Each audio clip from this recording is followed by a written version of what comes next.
Now, I can probably imagine that you're all going to think that I'm about to bag on Vegeta. Apparently again. Well... Hey folks, MasakoX here. If you are suspecting that this video is about to be a topic that is going to lament about Vegeta a whole lot, then you would only be half right. A lot of you out there may also think that I don't like the character of Vegeta at all, given to how many times in my what ifs on this channel that I tend to have him either do very bad things, or be wailed on, or even be written out of the story entirely. That I've got some kind of issue with the Prince of all Saiyans for some reason. Well, the truth of the matter is that I don't. I don't dislike the character. In fact, I feel that on many occasions, especially in Super, that he's managed to become the most fascinating, developed, and intriguing character going. He's really cool to watch and read. And that is despite the fact that the majority of the big characters are stuck within the limitations of their initial character concepts. Vegeta, though, is now starting to be allowed to break free from his cycle of redemption. And now, in the latest arc of this manga, and actually in the moral arc as well, he is truly turning a corner into a new way of thinking. The post-Kakarot era of thinking, I like to call it. But we need to get to the point of this video. What was his problem? Why is it that in What Ifs of Dragon Ball, if you change things, Vegeta still is susceptible to making really weird and foolish decisions? Why does he cast such a very weird legacy on this story? Not necessarily a bad one, but why does it always come off as him being to blame for things going awry in the show? Let's talk about that, shall we? It may not be his fault. Now, the initial problem with Vegeta was that his place in the initial Dragon team was very, very temporary. Back in the day, when Vegeta was first seen in the Dragon Ball Z manga back in chapter 204, he was being framed as the first big bad simply. Raditz had merely been the taster of this particular meal, and that was a very substantial taster already. You know, what with him being the, oh, I don't know, brother of the main character? No biggie though. After all this blowing out of narrative doors, Vegeta's place had to make an impact after these massive revelations concerning the plot of the story and the origins of the main character. The only way you could do that was to make this big bad horrible, evil, pure evil. Raditz would have to be a weakling in contrast in order for the prince to mark himself in his own right. And, sure enough, that's exactly what happened. As a result, the battle between himself and Goku has gone down in the history books as one of the most iconic, visually spectacular, and impactful battles in anime, period. It is one of those scenes and story arcs that even the most casual of anime fans would be at least aware of. When I showed that scene to my nephews last year, they were amazed by it, even today. One of them was asking questions about it all the time, amazed by the sheer display of power that was being seen. This battle was setting the template of what Dragon Ball Z was going to be. Key attacks, beam struggles, super power-ups, and a lot of screaming. But was that all a good thing? Well, I mean, that's for another video, to be honest. In any case, Vegeta had stuck the landing. He had made an impact. But what do you do next? Where can you go with this villain? Well, that wasn't in Toriyama's vision at first. You see, Toriyama, at least back in his heyday, was a person who made the manga and wrote the story for it by the seat of his pants, at the last minute. He would improvise on the fly, on a chapter-by-chapter basis. Sort of actually what I do for my what-ifs, actually. I like to make them up as I go along to make myself enthralled with where the stories will go. I spark myself through stimulation. That's what Toriyama believed as well. Sure, there was some planning involved for some story beats, but when it came to the events that occurred in each chapter, it was usually off the cuff. So with Vegeta, as the main bad guy at the time, he probably didn't intend to keep him around initially. He would have most likely fallen to Goku, and then the next villain would have come along and, well, been even stronger. But this is where audience perception and editorial meddling might have come into play. In an interview Toriyama did to hype up the Battle of Gods movie in 2013, Toriyama was asked by his interviewer about Vegeta, and how in that movie he was brimming with love, acting like he had changed considerably in the intervening years. Here's Toriyama's response. Vegeta was a nasty guy at first in the serialization, and I had thought about bringing an end to his story as just a villain, but as I was writing, I felt that his villainous sort of warped straightforwardness was unexpectedly interesting. I couldn't imagine that a guy with this kind of hairstyle would become popular, and yet he'd get more votes than Goku in favourite character polls, and even I consciously began to actively have him appear. As I said, Toriyama probably didn't go into Vegeta's place in the story with the idea of keeping him around. He would have been the big bad for one arc, and then he'd be gone. But that's when things changed. The story got progressively interesting, and the fans really liked Vegeta, and therefore, the editors would have really liked Vegeta. So, in order to keep him around, Toriyama, with some likely oversight and guidance from his editors and mentors, had it so Vegeta escaped, thanks to Goku's inclination towards redemption, like he'd done with Piccolo Jr. not that long ago. Just repeat that with Vegeta. People will get it. It was in character for Goku to do it, so people wouldn't question it too much. I mean, well, with the exception of Krillin, of course. So, problem solved, right? Vegeta's now in, and Toriyama likes him. Yeah, but then there's a big question. How do you have him develop if you didn't have any prior ideas for him? There's the issue there. Since Vegeta was mainly kept around because he was popular, Toriyama's main impotence was mostly guided by trends, assumptions, iconography.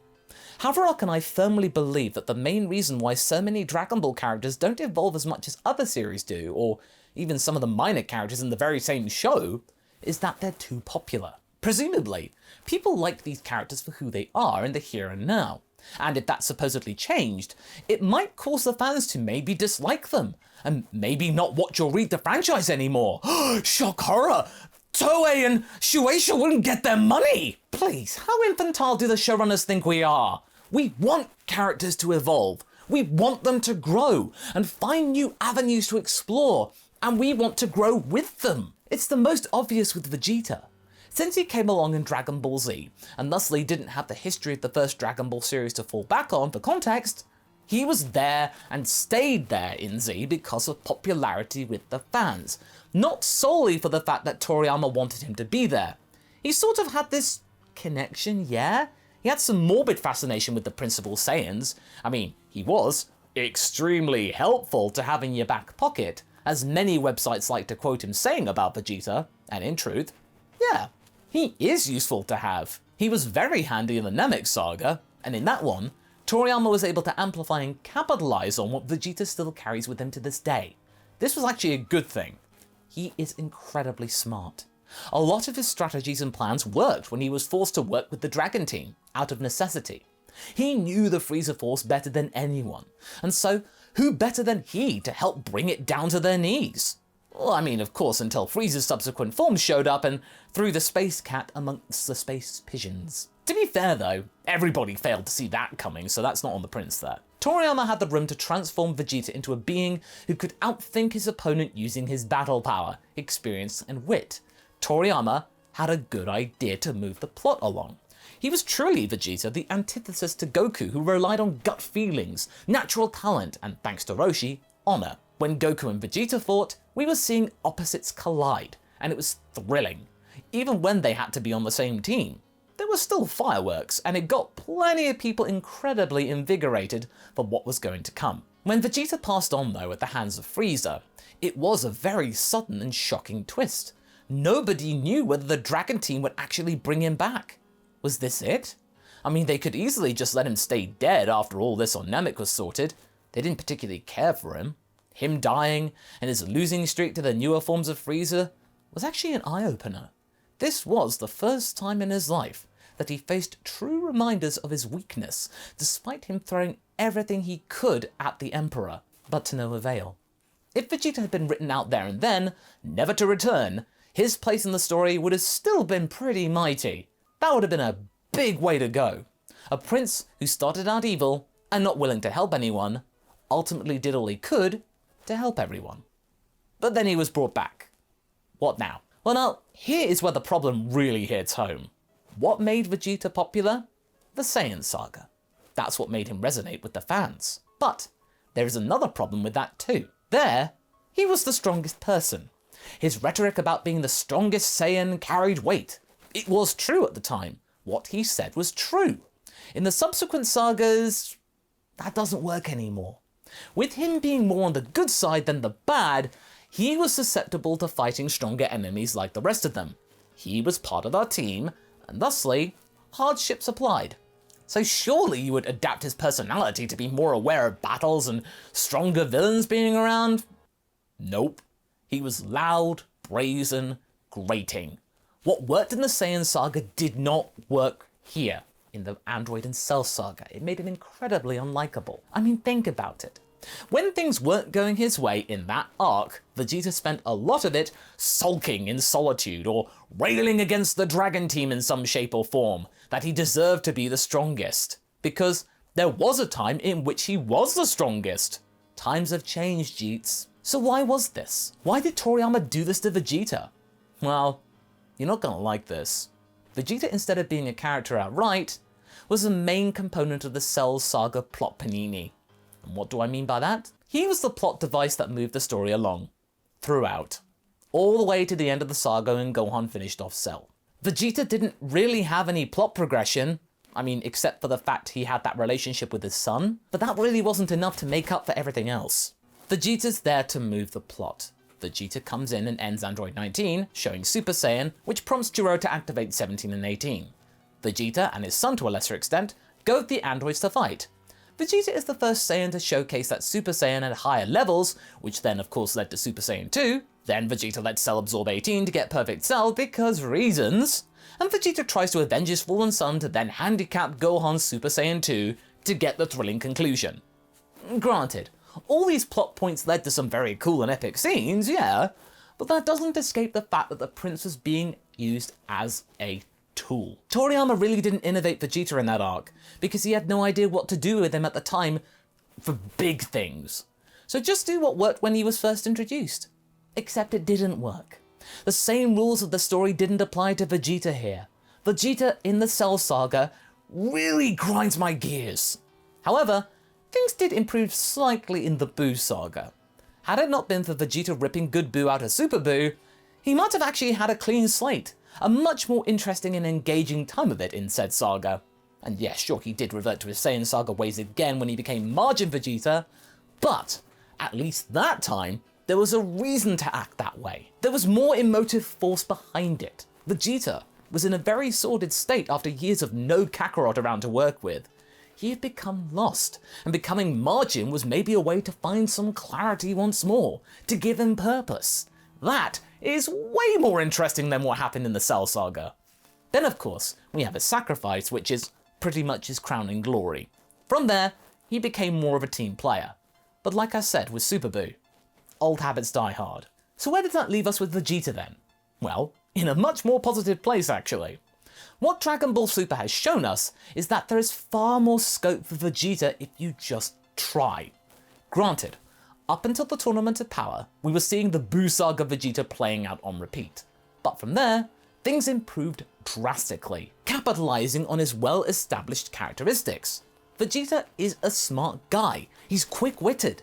We saw it when he was able to see Jiren's attacks despite being in a lesser form at the time. He then had his Super Saiyan Blue evolution form he made up on his own, and that's a power unique to him still, which enhances what he is renowned for. He doesn't resort to the things Goku uses. He can buff up what he's good at, and that makes him curious. Come the Moro Saga, Vegeta is on a very clear path. He is on the path to the Vegeta we saw at the end of Dragon Ball Z. A more laid-back Vegeta, who is very much more assured of himself and nowhere near as cantankerous. We're now seeing a Vegeta who is aware of himself and what he has done. Sure, Vegeta was aware and somewhat regretful of what he'd done in the past in the Buu Saga, but he never really showed positive action and active apologizing towards his former prey. The fact he not only showed remorse for his actions with the Namekians in the Moro Saga, but even remembered every single detail of that attack he had done for his own personal greed back when, that's very powerful stuff. This is a Vegeta that is changing, and will continue to change, finally shaking off the main issues that he had post-Namek and for the majority of the second half of Z. Put simply, Toriyama and Toyotaro now know what to do with Vegeta. Sure, He has a legacy, but the fandom wants more from him. It's become crystal clear in the last several years, people want the prince to change. They want him to develop. The fans are giving the okay to the creators of the story to do more stuff with the Saiyan, and to give him opportunities to better himself in a way that isn't just aping Kakarot. No pun intended there. We're seeing it now with Vegeta's training on Yardrat, him getting Force Spirit Fission, his willingness to use instant transmission, grudgingly, despite railing against it, showing thanks to Bibara for his help, pushing forward with Beerus' training despite finding out the truth about his people's death, at not Frieza's hands exclusively? The old Vegeta would have never done any of that. This Vegeta has improved. He's grown up.